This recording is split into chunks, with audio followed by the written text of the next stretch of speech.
everybody, and welcome back to Tens of Motorsports. Today we're going to be doing a quick review of this Gzair.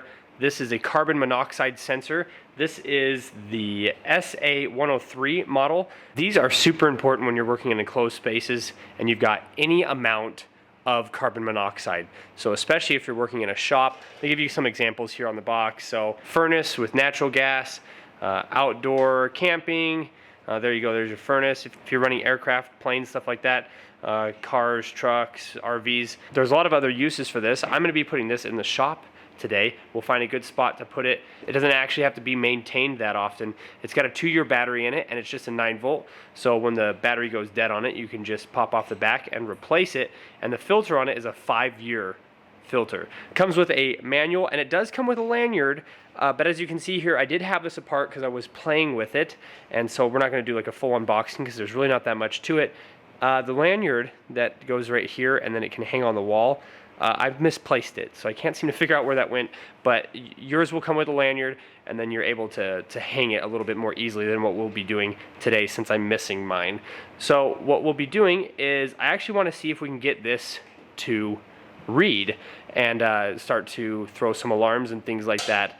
As cars have gotten newer, they produce much less carbon dioxide out the back of the car, meaning that your carbon monoxide sensor isn't going to read as much from a newer car as an older one. My race car does not have cats on it, and it has a very aggressive tune on it. So I'm hoping that putting this towards the back of the car will actually be able to get a reading and maybe even have it go off and show what would happen if you had an issue where you had a lot of carbon monoxide. I wasn't really worried about this kind of stuff until the other day when I realized that I was running the cars inside for a fairly long amount of time.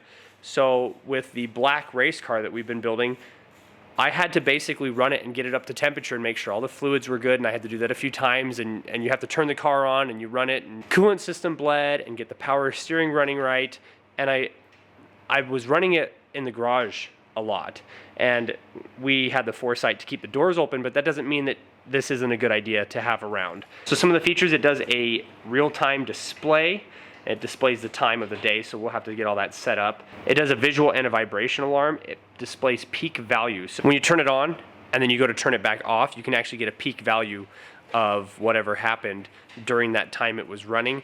And I think while it's running, you can get a peak value. This is dust and waterproof. You don't want to go swimming with it or anything like that, but it is water resistant essentially. And then the rubber case actually can be dropped from 6 feet without causing any damage to the actual device. So we're going to get this turned on real quick here. I think it should make a little bit of noise for us, and we'll get to see it in action. Yeah, you heard it. You heard the alarm there, and you heard it buzz as well. That's the vibrate. So the alarm levels will be 0 to 50. We're going to get no alarms or anything like that. It's fairly normal amount of carbon monoxide. And then from 50 to 200, we should start seeing the red light and a buzzer sound. And then anything above 200, basically this thing starts to freak out. Any noise, vibrations, anything like that, all the flashing lights will start to go nuts. So pretty simple to get this thing set up. You can go through your different modes by pressing the M button here. And yeah, so obviously right now we're basically seeing no parts per million. I've got the doors open, and I haven't been running any vehicles, but we're gonna go stick this back by the race car, give it a cold start, and see if we can't get this thing to start making some noise. So I'm gonna put this right here on the one side, and you can see the filter is closest to it. Not that I don't think that my car could make this go off, but I don't want to run my car in the garage for a super long time, so that's why we're putting this fairly close to it, and we'll see if we can get that number to move at all. This is a live reading, so as you're seeing right now, that's actually what it's seeing in the air. Now, based on the way that this car smells and my experience with it, this shouldn't take super long to see that number at least change if this doesn't start to go off fairly soon.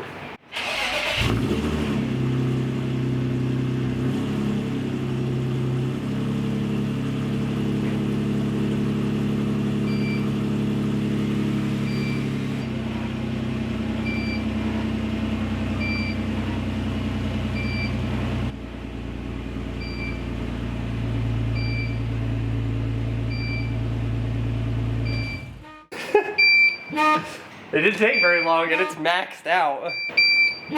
All right, so as you can see, that didn't take very long. And I don't think it goes any higher than 1,000. Like, I literally just let the car run for just a moment. So let's see, is that the button?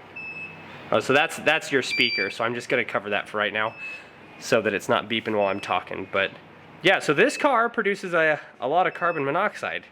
So running this in the garage for even a short amount of time can be extremely dangerous. I'll put this kind of like in the middle, maybe a little bit closer to where I work on cars, and that way start getting close to any of the levels that would be considered dangerous. I'll be able to hear this going off fairly quickly.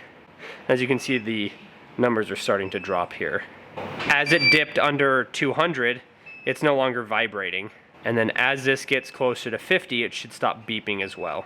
All right, now that it's under 50, and we are out in the backyard, it is no longer beeping, and it is very loud. Even with me covering the speaker, you could hear it from all the way across the shop. I would say that it does absolutely work. So I'm gonna go find a spot, preferably in the middle of my work area, and I will hang this up and we should be good to go. All right, so I have this hanging from the post. I just went and grabbed like a USB lanyard because, like I said, I misplaced mine. But let's go over here to our max. So you can see here it says 1,000. So that was our max reading while it was on. I'm assuming it was way higher than that if that's what it was, and it filled up the entire garage basically. This thing was beeping. I opened up all the doors and stuff like that, and I had to walk outside to record to get it to stop. So it just shows how little a older car or a car that's modified will put out in such a small amount of time. So if you want to see that, you click this once, you click it again, you'll see time, and then if you leave it, it'll eventually go back to your live reading. So in the instructions, it gives you a ton of information, which is really helpful. It says around 24 parts per million. You're gonna get dizzy after 64 hours of exposure, around 32 hours of exposure, and around 100 parts per million, you'll start getting dizzy after 16 hours. Around 200 parts per million, you start actually getting headaches, fatigue, vertigo, nausea. Once you go beyond that, it'll actually start to be life-threatening. So around 400, it could be between 1 and 2 hours. You could actually pass out. And if you're around 800 parts per million, you'll start getting cramps, being sick, loss of consciousness within 45 minutes or so. So it's very important to, once this thing starts going off, to pay attention to what you're doing. And if you're running a lot of cars in the garage, get your doors open, keep the air flowing so that you're not getting your entire garage full of carbon monoxide. All right, everybody, so obviously this is a no-brainer. It's something that I clearly wasn't aware of, especially with my race car, that it produced that kind of pollution into the air so quickly. So it was a bit of an eye-opener. I'm glad that I have this and have it in a spot in the garage that's going to be safe for everybody in there while we work on cars. Everything I showed today will be linked in the description below. So thanks everybody so much for watching. If you have a shop, make sure you buy one of these, and you have a fire extinguisher as well. It's the two things that I'm going to make sure I have with me at all times from here on out. Thanks again for watching. We'll see you in the next video.